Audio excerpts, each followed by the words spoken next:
Não sou digno da mínima de todas as tuas misericórdias e de toda a lealdade que tu mostraste ao teu servo, porque com meu cajado passei este Jordão e agora me tornei em dois bandos. Gênesis 32, verso 10. A humildade é a atitude adequada para a oração.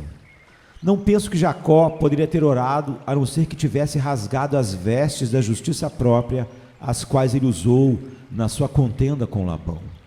E ele permaneceu sem essas vestes diante da infinita majestade do Deus Altíssimo. Observe que aqui ele não fala diante de um homem, mas diante de Deus, pois ele clama: não sou digno da mínima de todas as tuas misericórdias. Ele tinha falado com Labão que havia feito dele um escravo, que o usou de maneira mercenária e que o havia perseguido em fúria feroz, porque ele tinha abandonado o serviço com suas esposas e filhos para que ele pudesse voltar para o seu povo nativo. Para Labão, ele não diz: sou indigno do que possuo, pois até onde o grosseiro Labão sabia, Jacó era digno de muito mais do que ele havia recebido em forma de salários. Para Labão, ele usa muitas verdadeiras frases de autovindicação e justificação. As posses de Labão cresceram bastante sobre o incessante cuidado de Jacó. Ele cuidou dos rebanhos de Labão com constante diligência, e ele diz: de dia me consumia o calor e de noite a geada, e o meu sono fugiu dos meus olhos. Gênesis 31, 40. Ele declarou que nunca tomou um carneiro do rebanho com o qual devia alimentar sua própria família, que ele, de fato, havia trabalhado sem nenhum salário, exceto as filhas de Labão, que se tornaram suas esposas. E ele vai até o fim dizendo: se o Deus do meu pai, o Deus de Abraão, e o temor de Isaque não fora comigo, por certo, me despedirias agora vazio. O mesmo homem que fala daquela maneira com Labão, se vira e confessa ao seu Deus: não sou digno da mínima de todas as tuas misericórdias. Isso é perfeitamente consistente e verdadeiro. Humildade não é dizer coisas falsas contra você mesmo. Humildade é formar uma estimativa correta de si mesmo. Direcionado a Labão, foi uma correta estimativa por um homem que trabalhou tão duro para ganhar tão pouco, reivindicar que ele tinha um direito, o qual Deus o havia dado. E ainda assim, diante de Deus, era perfeitamente honesto e sincero de Jacó dizer: não sou digno da mínima de todas as tuas misericórdias e de toda a lealdade que tu mostraste ao teu servo. Agora, sempre que você for orar, se você foi anteriormente compelido a dizer algo muito duro sobre sua própria integridade ou seus negócios, ou se você ouviu outros falando em seu louvor, esqueça tudo isso, pois você não pode orar se isso tiver algum efeito sobre você. Um homem não pode orar com uma boa opinião de si mesmo.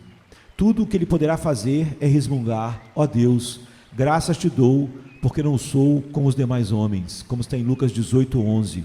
E isso não é oração de forma nenhuma. Uma visão elevada sobre sua própria excelência irá lhe tentar a olhar para baixo com desprezo para o seu próximo, e isto é a morte para a oração. Deus expulsa do seu templo todas as orações orgulhosas. Ele não pode suportar tais provocações. Você deve tirar seus sapatos quando fica de pé em solo santo. Estes mesmos calçados, que são bem leves para se usar quando você tem que pisar sobre o leão e o dragão, estes mesmos sapatos que o servem bem e são adequados para serem usados quando viajar através desse grande e terrível deserto, tire-os quando diante de Deus. Mesmo aqueles sapatos que você é forçado a usar diante de vilões. Quando nós vemos João dizendo diante de Jesus: eu não sou digno de desatar a correia das suas sandálias, essa é a atitude certa. Senhor, eu não sou digno, é nosso clamor.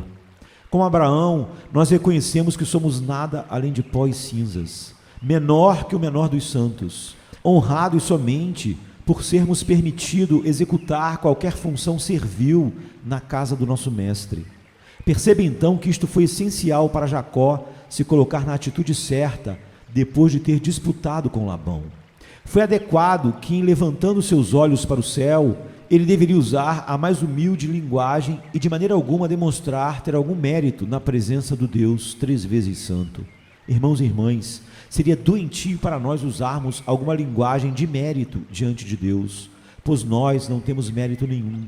Foi bem observado por um velho teólogo que o homem que reivindica ao seu próprio mérito não ora, mas exige o pagamento da sua dívida. Se peço a um homem para me pagar uma dívida, não sou suplicante, mas estou reivindicando queixosamente os meus direitos. A oração de um homem que pensa que tem mérito é como servir ao Senhor com um decreto. Não é direcionar um pedido, é a emissão de uma exigência. Nós não decretamos nada, não exigimos nada. O mérito, com efeito, diz: paga-me o que tu me deves. Pouco tal homem terá com Deus, pois se o Senhor somente nos paga o que Ele nos deve, um lugar no além do tormento rapidamente será nosso pagamento. Ele só nos deve o inferno. Se enquanto vivermos aqui, nós não recebemos nada além do que merecemos, deveremos ser reprovados e exilados. O mais vil dos mendigos obtém mais do que merece. Até mesmo a vida em si mesmo é um presente do Criador. Do que se queixa, pois, o homem vivente? Queixe-se cada um dos seus próprios pecados. Lamentações 3, 39. E mesmo que sejamos trazidos humilhados como devemos, ainda assim, devemos admitir que as misericórdias do Senhor são a causa de não sermos consumidos, porque as suas misericórdias não têm fim, como diz Lamentações 3, 22. Qualquer outra atitude que não seja a de humildade deve ser a mais imprópria e presunçosa na presença do Deus Altíssimo. Deixe-me adicionar também que em tempos de grandes pesos sobre o coração, não há uma quantia de justiça própria ali se intrometendo. Jacó estava muito apavorado e extremamente angustiado, e quando o homem é trazido a tal estado, a linguagem mais humilde o satisfaz. Aqueles que estão fartos de pão podem se gabar, mas os famintos imploram. Que os orgulhosos tomem cuidado, para que enquanto o pão ainda esteja em sua boca, a ira de Deus não venha até eles.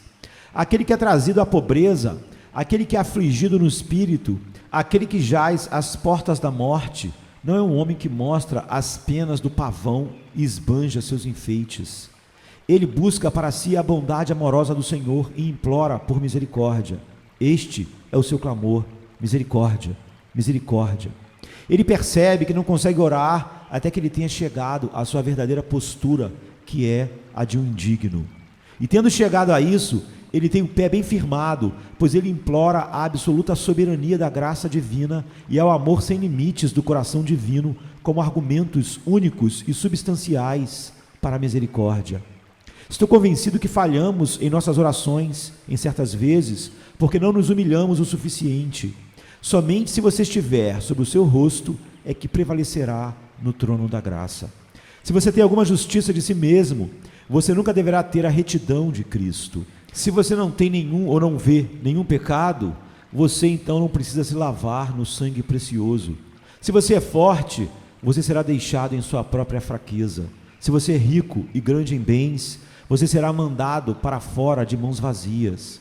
Mas quando você pode verdadeiramente confessar sua insignificância e se prostrar diante de Deus, Ele terá que te ouvir. Das profundezas clamo a ti, ó Senhor, diz o Salmo 130, verso 1. Nenhuma oração chega mais rápido às alturas do que aquela que é feita nas profundezas. Quando você está nu, o Senhor irá te vestir. Quando você está faminto, Ele te alimentará. Quando você é um nada, Ele será o seu tudo em todos. Pois é assim que Ele ganhará a glória para si mesmo, e suas misericórdias não serão pervertidas para alimentar o seu orgulho. Quando nossas misericórdias magnificam o Senhor, nós teremos muitas delas. Mas quando nós as usamos para magnificar a nós mesmos, elas irão se separar de nós. Veja então, caro amigo, o quão necessário é para que nós nos aproximemos do Senhor em uma atitude de humildade. Chamo tua atenção para a presente frase, assim como é usada no texto. Jacó não diz, como nós pensaríamos que ele fosse falar: eu não era digno da mínima de todas as tuas misericórdias e de toda a verdade que tu mostraste ao teu servo. Mas ele diz: eu não sou digno. Ele não apenas menciona a sua insignificância quando cruzava o Jordão com um cajado na mão, um pobre e solitário exilado sem nada. Ele crê que era insignificante naquele tempo, e até mesmo agora, olhando para os seus rebanhos, manadas e sua grande família e riqueza, e para tudo o que ele sofreu e fez. Ele olha para tudo isso e diz: eu não sou digno. O quê? Todas as misericórdias de Deus não lhe fizeram digno, Jacó? Irmãos e irmãs, a graça não é nem o filho e nem o pai da dignidade humana. Se nós tomarmos toda a graça que pudermos, nunca seremos dignos daquela graça, pois a graça, assim como entra onde não existe dignidade, também não nos dá merecimento quando somos julgados por Deus. Quando tivermos feito tudo, somos servos inúteis. Nós somente fizemos o que era o nosso dever. Não consigo suportar um homem que, em sua tola murmuração sobre sua própria perfeição, fala como se ele tivesse se tornado merecedor agora da graça. Não era merecedor antes, mas agora, depois de muito tempo, passou a ser merecedor pelo que fez. O Senhor tem misericórdia de tais ostentadores e os traga ao seu verdadeiro ancoradouro, para que eles possam admitir que não são merecedores e jamais serão. Quando você e eu chegarmos ao céu, apesar de que Deus possa dizer: comigo andarão de branco, porquanto são dignas disso, como está em Apocalipse 3, 4, ainda assim nunca será correto que nenhum de nós diga que somos dignos de qualquer coisa que Deus nos conceder. Nossa canção deverá ser: não nobis domine, não a nós, Senhor, não a nós, mas ao teu nome dai glória, por amor da tua benignidade e da tua verdade, como está no Salmo 115, verso 1. Tocar na glória que vem a nós através das operações da graça divina, mesmo que com o nosso dedo mindinho, significaria traição contra o Altíssimo.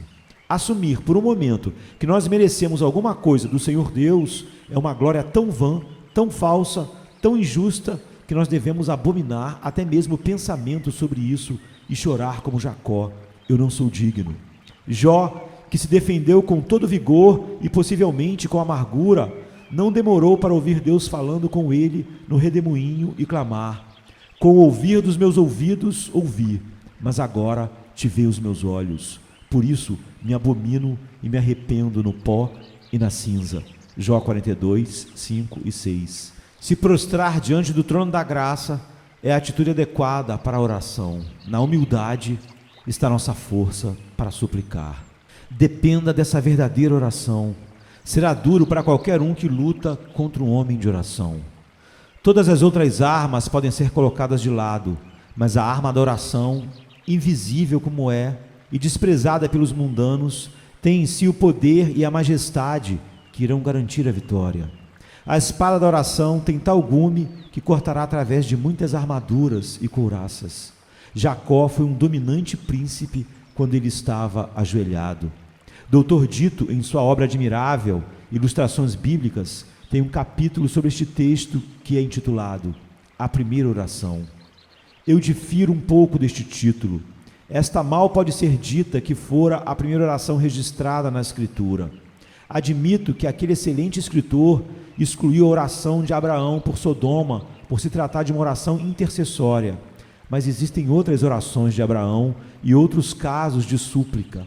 Ainda assim, é verdade que seja dito que esta é a primeira oração na Bíblia de um homem que ora por si mesmo e que é registrada por completo. E sendo a primeira, pode ser vista em alguma medida como um padrão para os suplicantes bem-sucedidos.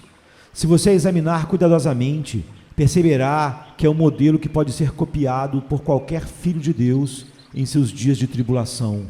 Jacó inicia por apelar pela promessa: Deus de meu pai Abraão e Deus de meu pai Isaque, o Senhor, em Gênesis 32, 9a. Que melhor apelo podemos ter do que a promessa de um Deus fiel que já cumpriu essas promessas para os nossos pais? Ele em seguida apela por uma promessa especial que fora feita para ele mesmo.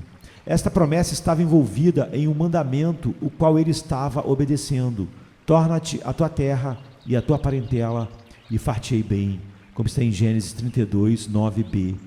Enquanto nós apelamos à aliança geral feita com todos os crentes em Cristo, nós podemos também apelar particularmente e especialmente a toda aliança que tem sido feita com a nossa própria alma pelo Espírito do Deus bendito.